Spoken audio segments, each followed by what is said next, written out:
자, 오늘 본문의 말씀은 이스라엘 역사에 있어서 큰 전환점이 되는 바로 그 사건입니다. 사사정에서 왕정으로 전환되어지는 바로 그 중요한 모멘텀이 된 사건이죠. 정치적 틀이 이제 완전히 새로워지는 상황입니다. 지금까지는 지파별로 자유롭게 그들이 살았지만 지도자 사사에 의해서 판결을 해야 될 때나 혹은 전쟁이 일어날 때 그때만 함께 모여서 뭔가를 하고 평상시에는 각 지파대로 자기 집에서 흩어져서 그 사역을 감당하면 되었었습니다. 한마디로 말해 마치 의원 내각제처럼, 대통령제가 아니라 의원 내각제처럼 각 지방이 각각의 자율적인 삶을 살다가 특별한 사안이 있을 때 모여서 함께 뭔가를 하는 그런 연합체 형식의 나라였었습니다. 그런데 이제는 강력한 왕권을 중심으로 지파제가 아니라 국가제로 전환되고 공동체의 개념 중에서도 좀 더 독특한 중앙 집권적인 개념이 살아있는 그런 나라가 되기를 원한다라고 지금 요청하고 있는 겁니다. 이스라엘은 아마도 스스로의 정치 체제를 불안정하고 미약한 시스템이라고 생각하고 있었던 것 같습니다. 그런 생각은 타국과의 비교에서부터 그런 생각이 들었겠죠. 자기들이 보니까 이방의 다른 나라들은 왕을 중심으로 한 강력한 이 원팀 시스템이 잘 구축되어 있어서 자기들이 볼 때 굉장히 단단한 골리앗 같은 그런 강한 존재로 보였던 것이죠. 사실 이 지파 동맹체라는 건 말이 좋지요. 전쟁이 발발하게 될 때 지파들은 곳곳에 흩어져 있다가 달려와서 무기 들고 달려와서 싸움에 동참해야 하는 그런 시스템입니다. 그러니 여러분, 전쟁이 났는데 한시가 급한데 그 불러 모으는 시간이 온 지방 구석구석에서 모이는 시간이 며칠이나 걸렸겠습니까? 적어도 며칠은 지나야 되죠. 전쟁에 며칠이 지나면 승패가 갈라질 수 있는 그런 상황 아닙니까? 아마 자기 나라의 상당 부분을 잃고 시작해야 되는 그런 전쟁이 될 수밖에 없었을 겁니다. 전쟁이 30년, 40년 만에 한 번쯤 일어난다면 별로 크게 문제될 것이 없다라고 말할 수 있겠지만 전쟁이 어디 그렇습니까? 언제나 호시탐탐 노리는 주변국들이 옆에 있다면, 그리고 그것이 굉장한 강력한 왕권주의를 중심으로 똘똘 뭉친 그런 군대가 있는 나라가 옆에 있다면 그들은 위험성이 굉장히 높은 상태 속에서 살아갈 수밖에 없는 겁니다. 자, 그렇다면 하나님께서 오늘 이 백성들이 요구하고 있는 왕정에 대해서 좀 불편한 심기를 드러내는 그런 말씀을 우리가 읽을 수 있죠. 7절에 말한 것처럼 너를 버린 게 아니고 나를 버린 거다라고 이렇게 표현하는 걸로 봐서는 하나님이 이게 굉장히 불편하고 못마땅한 어떤 그런 일이라고 생각하고 계신 것 같습니다. 자, 왕정은, 그러면 우리는 이런 질문을 던질 수 있죠. 왕정 시스템은 하나님께서 악으로 규정하는 나쁜 것인가? 라는 질문을 먼저 던질 수 있습니다. 그러나 왕정이라고 해서 그게 꼭 나쁜 거다라고 단정지어 말할 수는 없습니다. 오히려 모세를 통해서 그들이 약속의 땅에 들어가면 왕정으로 변화될 것을 하나님은 이미 알고 계셨습니다. 그래서 모세 때에 이미 이 왕정에 대한 이야기를 하고 계십니다. 조심시키고 있는 거죠. 조심시킨다는 건 절대 하면 안 된다가 아니라 하기는 하되 이렇게 조심해라라는 말씀을 하셨다는 말입니다. 신명기 17장 14절과 15절 말씀 우리 같이 한번 읽어봅시다. 네가 내 하나님 여호와께서 내게 주시는 땅에 이르러 그 땅을 차지하고 거주할 때에 만일 우리도 우리 주위의 모든 민족들 같이 우리 위에 왕을 세워야겠다는 생각이 나거든 반드시 내 하나님 여호와께서 택하신 자를 내 위에 왕으로 세울 것이며 내 위에 왕을 세우려면 내 형제 중에서 한 사람을 할 것이요 내 형제 아닌 타국인을 내 위에 세우지 말 것이며. 신명기는 일명 유대인들이 율법이라고 말하는 하나님의 말씀의 책입니다. 그 말씀의 책에 명백하게 이렇게 쓰여 있어요.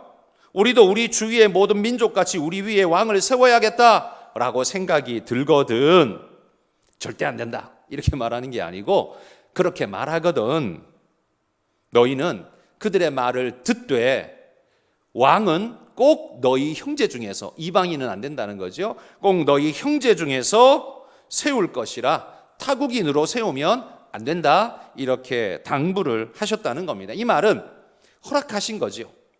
하나님께서 이 왕정 요구에 대한 그들의 필요가 나올 거라는 걸 알고 계셨고, 그럴 때에 들어주려고 이미 마음 준비를 하고 계셨다는 사실을 우리는 알 수 있습니다. 하나님이 이걸 들어주려고 마음 먹고 계셨다는 사실이 꼭 하나님은 사사정보다는 왕정을 더 좋아하신다 이렇게 말할 수는 없습니다. 하나님은 별로 좋아하는 건 아니지만 그들이 굳이 그렇게 원한다면 뭐 들어줘라 이런 말도 가능하지 않습니까? 그러니까 왕정을 하나님이 좋아한다 이렇게 말할 수는 없지만, 반대로 하나님은 왕정은 절대로 싫어하신다 이렇게 말할 수도 없다는 겁니다. 왜? 하나님이 이미 허락하고 계시기 때문에 그렇습니다. 그러나 그들이 왕정 체제를 가진다 할지라도 하나님은 그들에게 주의를 주셨습니다. 세상의 모습을 그대로 복사한 듯한 왕정 체제여서는 안 된다라고 강조하셨습니다. 그래서 오직 그 나라 백성 중에서 왕을 세워야 한다. 이건 이유가 뭐겠습니까? 다른 나라 사람이 왕이 되면 왕은 절대 권한을 가지게 되는데, 그 절대 권한을 가진 자가 왕이 되는데 그가 이방인이면 하나님을 모르고 하나님의 뜻에 순종할 마음도 없는 자가 왕이 되면 나라를 통째로 이방에 넘겨버리는 그런 일이 될 수 있죠. 하나님과 무관한 나라로 급속도로 만들어버릴 수 있겠죠. 그러니까 하나님 백성의 정체성을 가지고 있는 자가 왕이 되어야 한다는 사실을 너희는 잊지 말라라고 하나님이 바로 그것을 당부하고 계신 겁니다. 자, 그러면 왕정 자체는 하나님이 거부한 게 아니라는 사실을 우리가 율법을 통해서 봤습니다. 자, 그러면 오늘 본문으로 넘어가서 이스라엘 백성은 지금 왜 갑자기 왕정을 요구하고 나선 걸까요? 왜 이게 그들에게 꼭 필요하다라고, 이거 달라라고 지금 때를 쓰고 있는 걸까요? 제가 볼 때 그에 대한 세 가지 정도의 필요가 그들에게 있었다는 생각이 듭니다. 그 필요는 불안에서 기인한 생각이기는 합니다. 세 가지의 불안이 있었습니다. 그 불안 때문에 왕이 있어야겠습니다 라는 생각을 한다는 거죠. 자, 그럼 첫 번째 불안은 뭐냐? 그건 주변국, 국제적 상황을 보니 우리가 불안하다라는 겁니다. 주변국들은요, 모두가 하나같이 강력한 왕권 중심의 힘과 역동성을 가지고 있는 그런 나라였습니다. 그러니까 왕명 하나로 일사불란하게 움직이는 그 모습은 지금 자기 이스라엘 백성은 지파별로 뿔뿔이, 하나는 강원도에, 하나는 전라도에, 하나는 뭐 경상남도에 이렇게 뿔뿔이 흩어져 있는 사람들을 야 모여라 하고 모으면 이게 며칠이 걸려요. 10일도 걸릴 테고 15일도 걸릴 테고 얼마나 오래 걸립니까? 그러니 그동안에 수많은 백성들이 죽어나갈 텐데 이거 너무 허접하다. 저런 왕정 나라하고 싸우기에는 우리는 너무 상태가 좋지 못하다라고 불안감이 마음속에 드는 거죠. 그러나 반대로 대적들은 너무나 왕명에 의해서 일사불란하게 움직이는 모습이 너무 좋아 보였던 것이죠. 좋은 게 좋아서 좋은 게 아니라 그들 스스로가 너무 불안한 마음이 드는 겁니다. 한마디로 그들은 완벽한 원팀 같아 보이는 거죠. 뿐만 아니라 왕정제도가 성립되려면 가장 중요한 특징은 상비군이 있어야 합니다. 상비군이란 항상 군사로 모집되어 있는 군대가 있는 바로 그게 상비군이죠. 이스라엘은 상비군이 없었습니다. 전쟁이 나면 나팔을 불어서 야 동서사방에서 모여라. 상비군이 아니에요. 한마디로 말해 예비군 상태입니다. 그러니까 자기 일 하다가 예비군 상태로 있다가 전쟁이 나면 그게 그냥 군대로 바뀌는 거예요. 시간이 많이 걸리는 거죠. 그런데 외국은 왕명에 의해서 항상 구비된 상비군이 늘 있기 때문에 너무나 강력해 보였습니다. 모이는 것도 시간이 아주 짧게 명령만 하면 바로 움직일 수 있는 강력한 정규군 세팅으로 되어 있는 겁니다. 이스라엘 백성 자신들은 땅 파고 농사 짓다가 전쟁하러 오면 이게 뭐 익숙하겠습니까? 전술도 없고 전쟁 기술도 없는, 그런데 저들은, 상비군은 날마다 전쟁 훈련을 하지 않습니까? 그러니 날마다 훈련한 팀하고 전혀 운동 안 하다가 만난 팀하고는 거의 국가대표하고 조기축구팀이 만나가지고 시합하는 거나 마찬가지의 수준 차이가 날 수밖에 없죠. 그러니 두려운 겁니다. 그 상황이 두려운 겁니다. 주변 나라들의 국제적 상황이 우리와 비교해 봤을 때 너무나 강력해 보였어요. 그래서 불안한 겁니다. 이게 첫 번째 이유, 우리에게도 왕이 필요하다라는 겁니다. 두 번째 불안은 오늘 본문에 나오는 것처럼 지도자에 대한 불안이었습니다. 지금까지 자신들을 이끌었던 지도자는 사무엘이었어요. 사무엘이 인도하는 동안 이스라엘은 불만이 없었습니다. 왕 세워달라는 말 안 했어요. 그런데 사무엘이 이제 나이가 늙고 그 아들들이 사사가 되기는 했는데 그 아들들이 상태가 좋지 못했습니다. 아버지를 닮지 않았어요. 아버지는 유능하고 청렴했는데 아들들은 상태가 좋지 못했습니다. 여러분 3절에 보면 그 아들들의 특징을 이렇게 말합니다. 그의 아들들이 자기 아버지의 행위를 따르지 않고 뭘 따라갔다고요?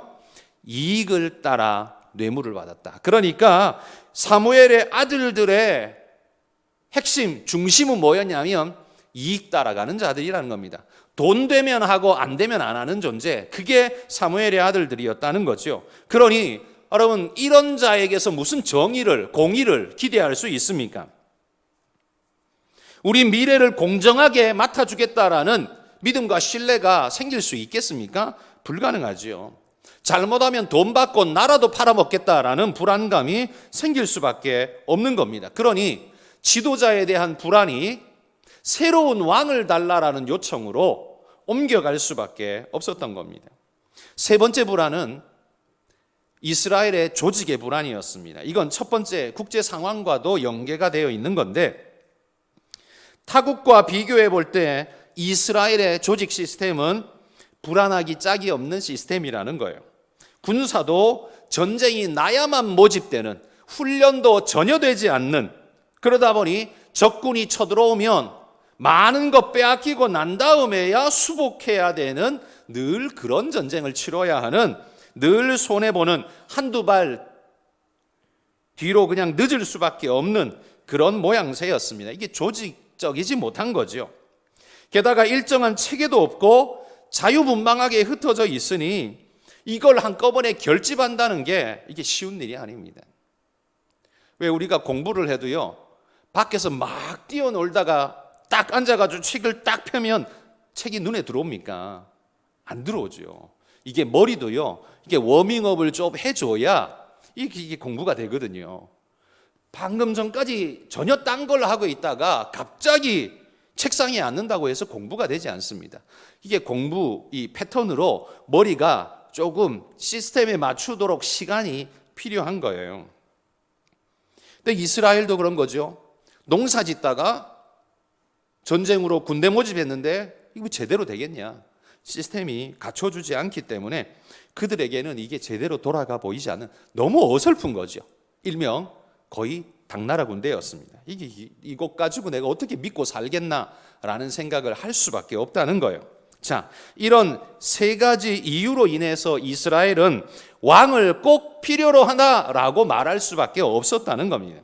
자신들을 안전하게 지켜줄 어떤 힘이 필요했던 거죠. 이런 어설픈 우리를 좀 더 강력하게 만들어줄, 이렇게 굼뜬 우리를 좀 더 일사불란하게 만들어줄 그 무언가가 필요한데 그게 왕이더라라는 거죠. 자, 이런 불안이 이스라엘에게만 있었던 건 아닐 겁니다. 그런 이스라엘을 바라보시는 하나님도 아마 불안했을 거라고 생각합니다. 하나님이 불안하셨다면 뭐에 대해서 불안하셨을까요? 하나님의 불안은 아마도 이스라엘이 하나님을 버리고 세상으로 따라가 버릴까, 그게 아마 불안하셨을 겁니다. 하나님께서 이스라엘을 꺼내신 이유는 쟤들 400년간 종살이 했대. 너무 불쌍해. 어떻게 해야 1, 20년도 아니고 400년씩 종살이 할 수 있어? 그러니까 좀 도와주자. 하나님이 그러고 꺼내준 게 아닙니다. 그러니까 불쌍해서 그냥 꺼내준 게 아니라는 말이에요. 만약 그랬다면 지구상에 종살이 하는 나라가 어디 한둘입니까? 오히려 지배하는 나라가 소수이고 지배당하는 나라가, 늘 종살이 하는 나라가 태반입니다. 그렇다면 이스라엘만 구해주면 안 되죠. 그 하나님이 진짜 사랑의 하나님이고 공의의 하나님이려면 이스라엘만 꺼내주면 안 되고 세상의 모든 종살이 하는 나라를 다 꺼내줘야죠. 그게 정상이죠. 그런데 왜 하나님은 이스라엘만 꺼내줬을까요? 그건 여러분, 이스라엘이 종살이 하는 게 불쌍해서 그냥 꺼낸 게 아니라는 말입니다. 그냥 불쌍해서 꺼내준 게 아니라 목적이 있어서 꺼냈다는 말입니다. 하나님은 그들을 통해 뭔가를 하시려고 꺼냈다는 거예요. 여러분, 산에 수많은 나뭇가지가 떨어져 있고 널브러져 있습니다. 그 널브러져 있는 나뭇가지 중에 못생기고 굽어져 있는 나뭇가지, 그게 이스라엘이에요. 그 이스라엘을 하나님이 왜 그 산에서 주워다가 수많은 나뭇가지가 더 곱게 잘 뻗은, 더 튼튼해 보이는 나무가 많은데 왜 굳이 하나님이 이스라엘이라는 그 굽어지고 못생긴 나무를 들고 오셨을까요? 그건 하나님께서 그 나무를 가지고 뭘 하시겠다는 의도가 있는 거지요.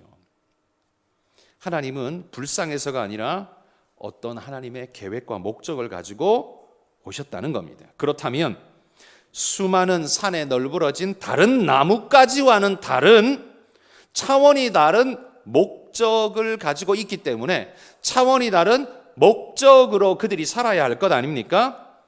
선택이 남다르기 때문에, 선택의 이유가 남다르기 때문에 그들이 살아야 하는 방식도 남다르다는 겁니다. 그런데 지금 이스라엘은 어떻게 해요? 엉뚱한 것을 향하고 있는 겁니다. 그들은 지금 뭐라고 말해요?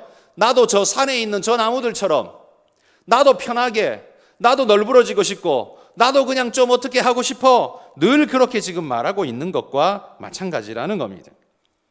이스라엘이 걱정하는 건 아까 세 가지라고 했지만 하나님은 그 세 가지 중에 한 가지도 걱정하지 않습니다. 왜냐하면 하나님은 그 세 가지 문제는요, 일시에 해결하실 수 있는 능력자시기 때문입니다. 하나님은 그 세 가지요, 금방 해결할 수 있습니다. 그런데 하나님이 진짜 불안해하고 걱정하는 건 다른 데 있습니다. 그건 뭐냐면 이스라엘이 하나님을 떠나고 하나님을 버리는 겁니다. 이건 하나님이 어찌할 수 없다는 거예요.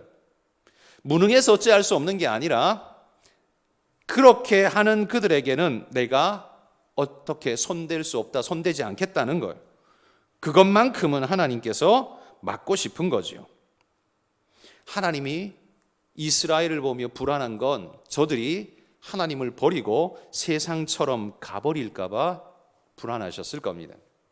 또 한 가지 하나님이 불안하실 만한 건 성경에 나오는 건 아닙니다만 제가 추론해 보건대 하나님이 그 시대에 그들을 보며 불안할 만한 것, 그건 아마도 비진리가 대중적 힘을 얻게 되어서 진리의 자리를 차지해 버리는 것, 이걸 하나님께서 굉장히 불안해 하셨을 것 같습니다.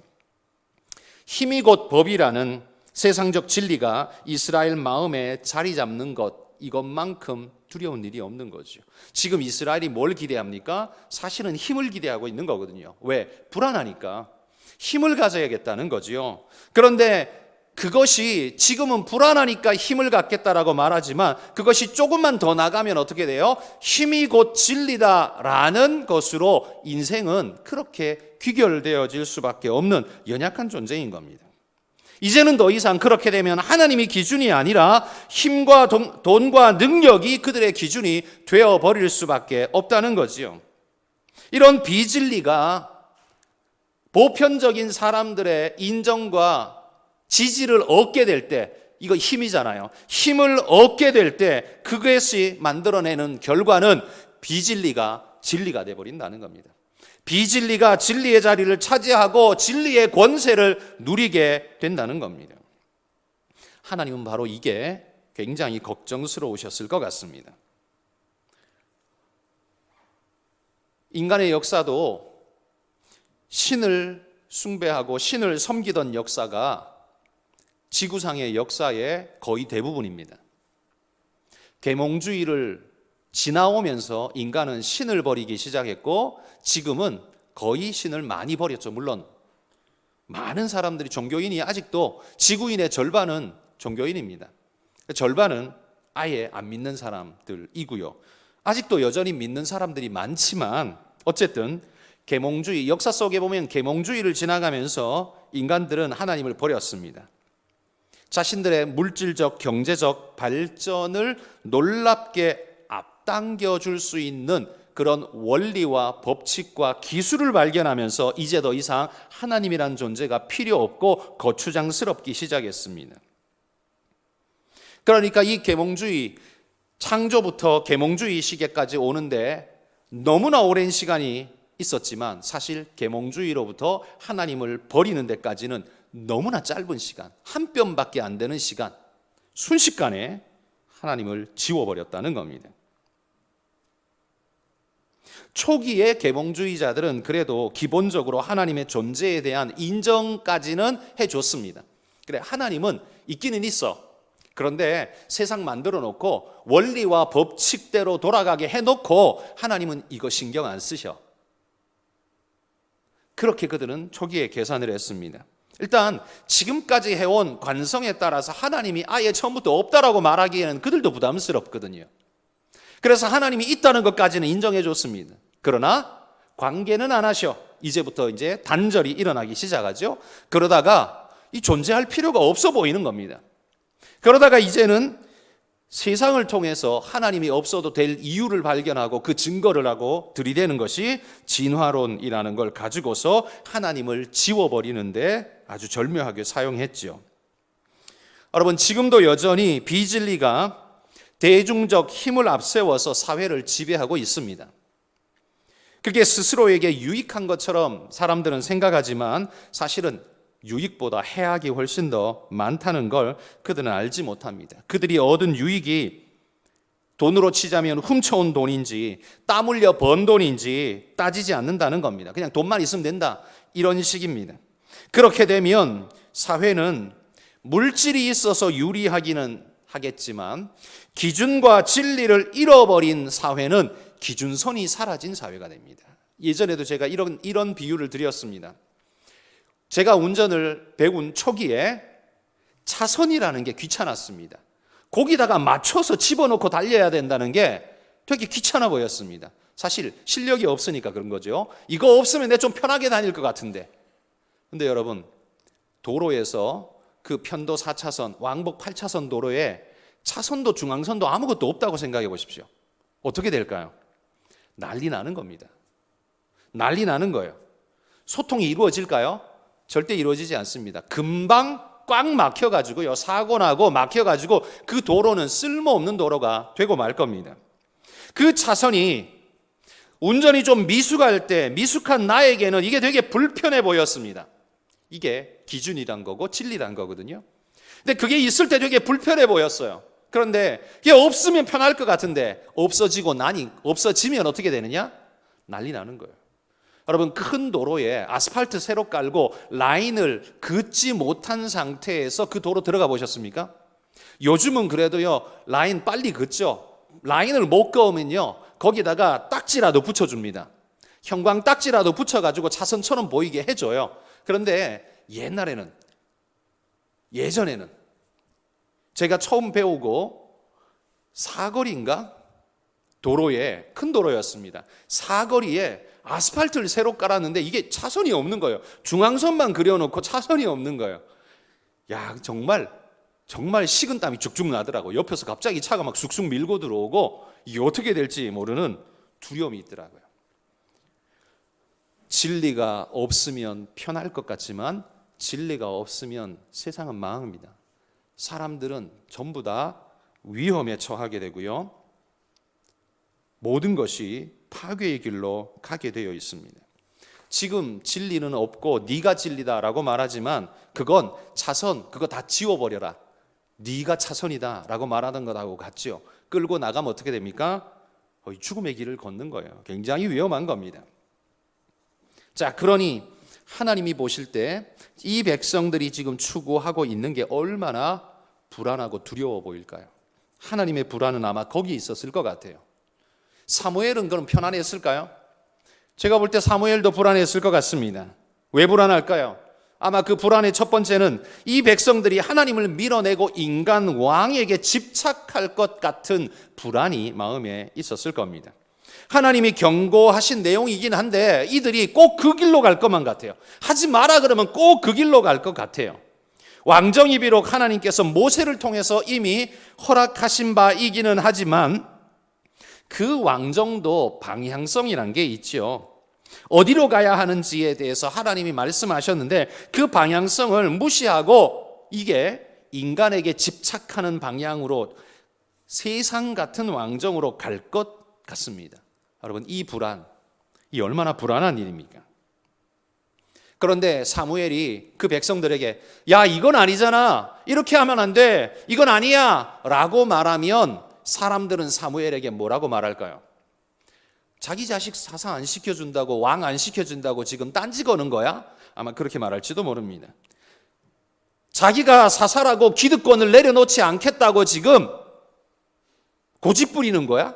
적폐네. 아마 이렇게 말할지도 모릅니다. 사무엘은 그런 마음이 전혀 없어도요, 그들이 엉뚱한 길로 잘못 가고 있는 걸 잘못 가고 있다고 말해도 아마 백성들은 듣지 않을 겁니다. 불안하죠. 또 한 가지 불안이 있습니다. 그건 뭐냐 하면 옳은 길이 아님에도 불구하고 자신이 말할 명분이 없었습니다. 왜요? 자기 아들 때문이죠. 자기 아들이 이 사건을 이렇게 만들어버린 것 아닙니까? 자기 아들들이 정직하고 성실하게 정말 사무엘처럼 길을 걸었더라면 백성들이 그렇게 요구하는 데까지 그렇게 적극적이지는 못했을 겁니다. 그런데 이 사사라고 세움받은 이 아들들의 행실이 아주 형편없다 보니까 백성들은 적극적으로 왕을 구할 수밖에 없는 거죠. 그 이유, 이 모든 일들의 이유가 자기 가족에서부터 나왔기 때문에 사무엘로서는 할 말이 없는 거지요. 말도 못하겠고 말릴 수도 없고 그렇다고 옳다라고 말해줄 수도 없는 이 상황이 사무엘에게는 얼마나 불안할까요? 자, 지금 오늘 8장에 나오고 있는 이 8장을 구성하고 있는 모든 사람들이 지금 다 불안에 떨고 있습니다. 저는 오늘 이 불안 속에서 우리가 기도해야 할 기도 제목을 몇 가지 함께 찾아서 그걸 같이 기도 제목으로 삼고 싶습니다. 여러분, 이스라엘이 옳지 않은 길을 가려고 할 때 왜 이걸 선택했습니까? 그 근원이 뭡니까? 불안 때문이라고 했습니다. 불안은 두려움을 몰고 오고요, 그 두려움이 잘못된 길을 가도록 만드는 촉매의 역할을 하고 있습니다.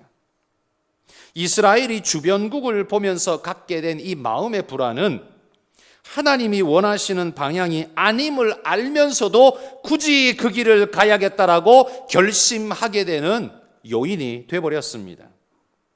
바로 불안이 만든 작품이라는 거죠. 성령의 음성에 귀를 기울이게 만들어야 하는데 그게 아니라 오히려 이 불안증이 성령의 귀를 여는 게 아니라 막아버리는 상태를 낳았다는 겁니다.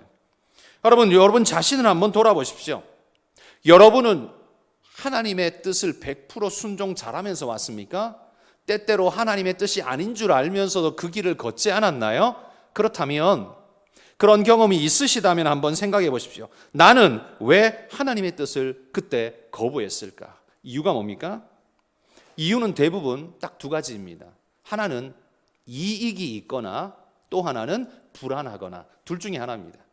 따지고 보면 거의 둘 중에 하나입니다. 그리스도인이라고 하는 사람이 하나님 말씀을 적극적으로 거역하고 싶어서 거역하는 사람은 저는 없다고 생각합니다. 그리스도인이라면 대부분 그런 마음으로 거역하지는 않습니다. 그런데 왜 거역합니까? 거역의 일들이 내 삶에서 왜 나타납니까? 그건 두려워서 피하고 싶은 겁니다. 못 본 척하고 싶은 겁니다. 하나님의 뜻을 알면서도 모르는 척하고 싶은 겁니다. 왜요? 불안하니까요. 그렇다면 우리가 그리스도인이 싸워야 할 지점이 분명히 우리 눈앞에 이제 보이는 거죠. 어디에서 문제가 잘못되어지는가? 바로 그 불안과 두려움이 만들어내는 그 자리가 거기서부터 시작된다면 그리스도인의 싸움은 바로 거기에서 이루어져야 한다는 거죠. 그렇다면 우리의 기도 제목도 어디가 있어야겠습니까? 바로 그 지역을 이겨낼 수 있도록 기도하는 게 그게 우리의 기도 제목이어야겠죠. 우리의 기도 지점도 바로 거기라는 겁니다. 과거에는 옳으냐 그르냐를 놓고서 우리는 많이 싸웠습니다. 1960년대, 70년대, 80년대, 2000년대에 이르기까지 20세기는 거의 대부분 옳으냐 그르냐를 가지고 싸웠습니다. 그러나 지금은 옳으냐 그르냐를 가지고 싸우지 않습니다. 오히려 그거보다 좋으냐 안 좋으냐를 가지고 싸웁니다. 이게 진리인 줄 알지만 나한테 안 좋으면 안 갑니다. 진리든 말든 상관없습니다. 나한테 안 좋으면 안 가요. 예전에는 어땠습니까? 내가 힘들어도 손해봐도 그게 옳은 길이라면 갔었어요. 그게 여기 계신 우리 성도님들, 어르신들은 다 그 당연하지라고 생각을 하고 살지 않았습니까? 그런데 지금 젊은이들은 그렇지 않습니다. 지금 시대 사람들은 옳으냐 그르냐를 가지고 싸우지 않습니다. 좋으냐 안 좋으냐를 가지고 싸웁니다. 그래서 핸드폰을 사도 혹은 뭐 차를 사도 내가 좋은 걸 사지 싼 거를 사고 주장하지는 않습니다. 이제는요 핸드폰도요 워낙 잘 나와서 20만 원, 30만 원을 줘도 핸드폰 기능이 정말 대단합니다. 굉장히 좋아요. 100만 원, 200만 원 하는 핸드폰하고 기능 차이가 그렇게 크지 않습니다. 그런데도 불구하고 왜 100만 원, 200만 원짜리 핸드폰에 우리가 목을 매느냐? 거기에는 허세라는 것도 있을 수 있지만 결국 그걸 움직이는 게 뭐냐 하면 옳으냐 그르냐가 아니에요. 좋으냐 안 좋으냐예요. 그냥 기호가 더 중요해져 버렸다는 거지요. 이제는 더 이상 진리냐 아니냐를 따지는 게 아니라 그게 나한테 좋으냐 안 좋으냐만 따져요. 진리든 비진리든 상관없어요. 왜? 이제는 더 이상 진리라는 건 없다라고 생각하는 사람들이기 때문에 이게 진리다 아니다, 옳다 그르다를 더 이상 따지지 않는 거죠. 따지는 것 자체가 의미가 없는 거죠. 그게 의미가 없다면 그 다음에 뭘 따질 거냐? 당연하죠. 나한테 좋으냐 안 좋으냐 이제 그것만 따지면 되는 겁니다. 그래서 그게 진리든 말든 상관없어요. 나한테 안 좋으면 나쁜 거고 나한테 좋으면 아무리 악한 것도 그냥 진리가 되는 거고 그런 시대로 우리가 살아갑니다. 여러분 우리의 싸움은 어디에서부터 시작하는가? 불안에서부터 시작합니다. 그리고 거기에서 고개를 돌리고 나한테 유리한 것, 나한테 유익한 것, 나한테 뭘 주는 것 그쪽으로 고개를 돌릴 수밖에 없다는 거죠. 그러나 그리스도인들은 어떻습니까? 진리를 아는 자고 하나님의 뜻을 아는 자인 우리는 어떻게 살아야 됩니까?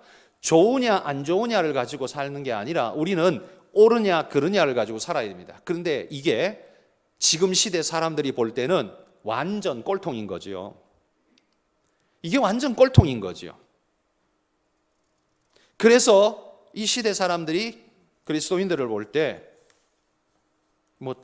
말이 안 통하는 자들이라고 말할 수밖에 없는 상황이 벌어지는 겁니다. 그래서 그들은 우리를 꼴통, 꼰대, 상대하고 싶지 않은 존재들 이렇게 되면서 그것이 편만해지면 바로 그런 사람이 악이 돼버리는 겁니다. 우리는 진리를 추구하는데 그 진리를 추구한다는 우리가 사회에 악이 되어버리는 상황이 되는 거죠. 왜?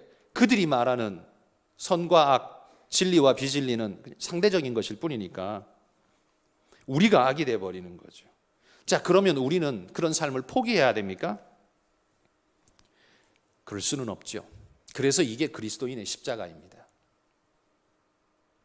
여러분, 그들이 원하는 차선을 지워버리고 자기 마음대로 아우토반같이 달리고 싶은 욕구에 취해서 그렇게 달려보면 어떻게 됩니까? 이게 아니구나라는 막다른 길을 결국 경험하게 될 겁니다. 그러면 그런 막다른 길을 경험하고 이게 아니네라는 사실을 절감하게 되면 그때에서 어떤 일이 일어날까요? 야, 그럼 뭐가 길이냐라는 걸 다시 묻게 되겠죠. 그때에 우리는 옳은 길을 살고 있는 자들이 저기 있었구나. 그렇게 보여줄 수 있는 사람들이 그들 옆에 있어야 합니다. 그게 바로 그리스도인의 사명이라는 겁니다. 그래서 그리스도인은 그들과 템포를 맞춰서 그들이 원하는 대로 살아가고 그들이 듣고 싶어 하는 말을 들려주는 사람이 아니라, 그래서 같이 차선을 지워주는 사람이 아니라, 무식해 보이지만 우직하게도 주님의 뜻을 따라 그 길을 묵묵히 가는. 근데 그 길을 가다 보면 어떻게 해요? 욕을 부지기수로 먹게 돼 있어요. 노아가 산꼭대기에다가 그 큰 방주를, 뗏목도 아니고 그 큰 방주를 지으니 누가 욕을 안 하겠습니까? 다 욕을 하지요. 그게 그리스도인의 사명이라는 겁니다. 그래도 하나님의 명령이 거기 있기 때문에 우리는 그 길을 가는 거예요. 그리고 그게 진리인 줄 알기 때문에 가는 겁니다. 그리스도인의 싸움은 거기 있습니다. 그런데 우리도 마음이 불안하거든요. 욕먹을 것 같거든요. 그리고 세상에 나도 꼰대라는 소리를 듣고 싶지 않거든요. 그러다 보니까 어떻게 해요? 자꾸만 그들과 타협하고 싶은 마음이 들 수밖에 없는 겁니다. 그러면서 슬슬 나도 모르게 조용조용히 차선을 지우는 일들을 우리가 하는 겁니다. 그리고 그게 멋있는 사람인 것처럼 착각하게 되는 거죠.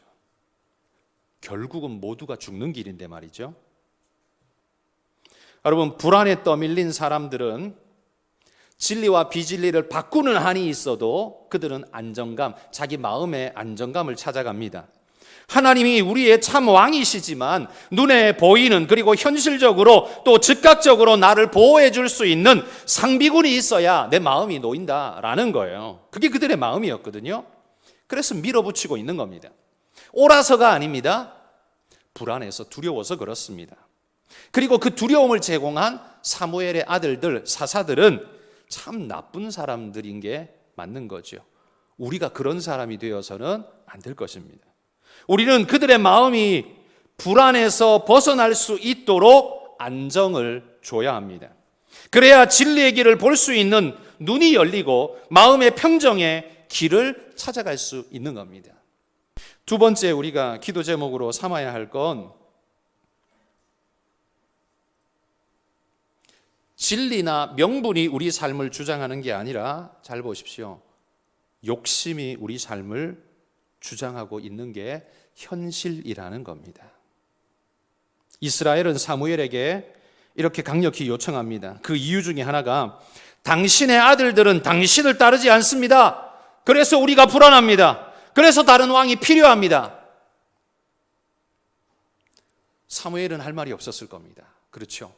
한마디로 유구무원이죠. 그런데 여러분, 그렇게 말하는 그들에게 하나님이 이렇게 물으신다면 이스라엘 백성은 뭐라고 말했을까요? 그래, 정말 그것 때문에 왕을 찾느냐?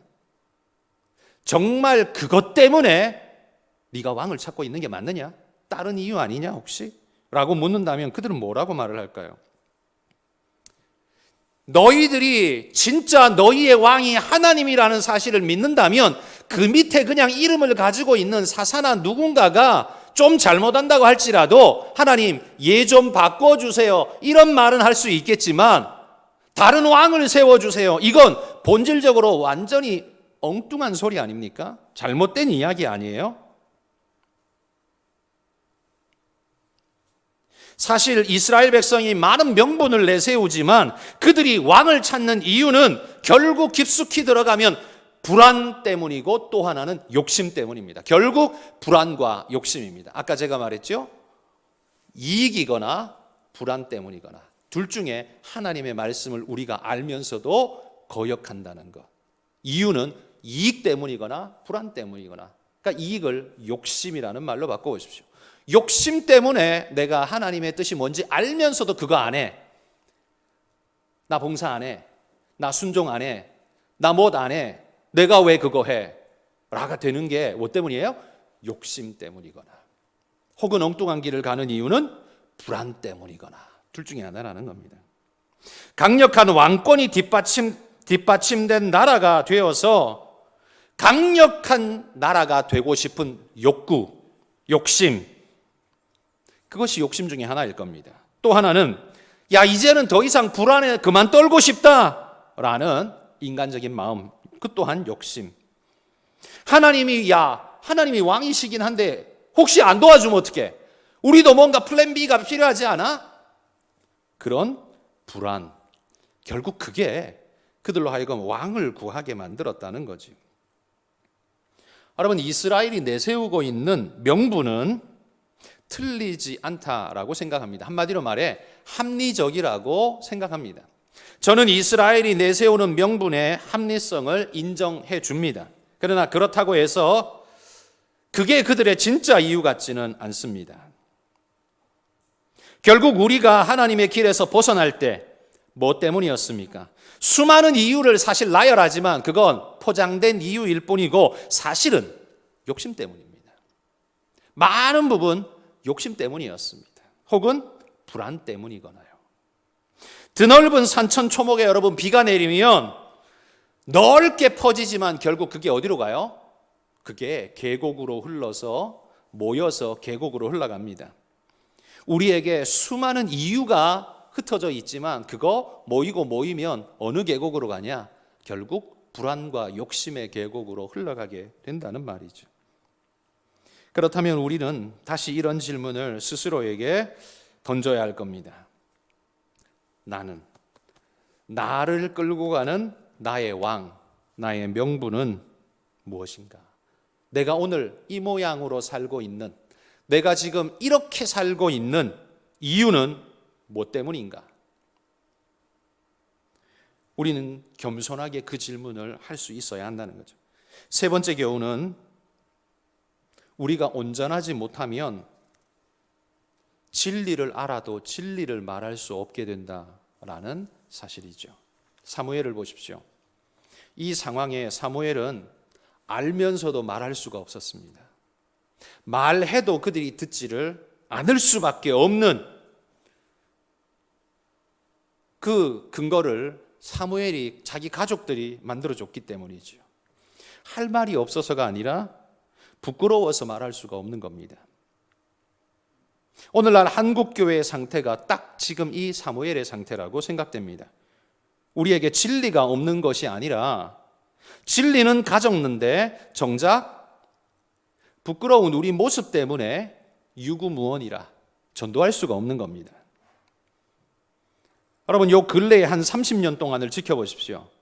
왜 그리 교회에 싸움이 많은지, 법정에는 또 왜 그렇게 뻔질나게 교회가 가가지고 거기서 왜 그렇게 목을 디밀고 그렇게 싸워대는지, 그 자리에서 자신의 옳음을 인정받을 수는 있을지 몰라도 거기 갔다는 것, 그 시작부터가 벌써 한국교회 전체에 무한한 수치와 부끄러움을 안겨줬다는 겁니다. 자기는 떳떳하다라고 말할지 모르지만 세상이 뭐라고 말하겠습니까? 허물진 자식을 둔 사무엘의 마음처럼 부끄럽기 이를 데 없지 않습니까? 여러분, 한국 교회가 경건의 힘을 잃어버리자 세상은 교회의 가치를 무가치로 여기고 있습니다. 교회가 왜 필요해? 그딴 게 왜 필요해? 거기 왜 가? 헌금 그거 왜 해? 제정신이야? 이렇게 되는 거죠. 여러분, 우리는 이 사실을 꼭 기억해야 합니다. 우리가 사무엘의 이 정신 나간 아들이 되어서는 안 될 겁니다. 그 사무엘의 정신 나간 아들 때문에 아버지의 얼굴에 먹칠 정도로 끝나는 게 아니라 하나님의 얼굴에 먹칠이요, 나라가 위기 상황으로 몰려가는 어려움의 단초를 제공하죠. 내가 손해를 보는 한이 있어도 세상 앞에 하나님의 수치가 되는 일을 여러분, 우리는 만들지 않았으면 좋겠습니다. 이렇게 말하지만 우리는 연약하기 때문에 또 어떤 면에서 넘어져서 실수하고 허물진 모습을 보일 수 있을지 모르겠지만, 그러나 그리스도인은 바로 이걸 마음에 결단해야 한다라고 생각합니다. 오늘 이스라엘은 이렇게 외칩니다. 왕을 주소서. 왕이 있는데 왕을 주소서. 그들이 해야 할 말은 그게 아니지요. 여러분, 우리가 해야 할 말도 그 말이 아닙니다. 우리가 해야 할 말은 왕이시여 우리와 함께 우리 가운데 역사하옵소서. 여러분, 이게 우리가 해야 할 말 아니겠습니까? 왕을 주소, 이건 왕이 없다는 소리고, 왕이시여 우리 가운데 역사하소서. 그건 왕을 인정하고 왕과 함께 하겠다는 결단이지 않습니까? 오늘 그리스도인들이 바로 이 믿음, 이 모습으로 하나님 앞에 서야 할 줄 믿습니다. 여러분, 오늘 우리가 함께 이 기도 제목으로 주님 앞에 함께 기도했으면 좋겠습니다.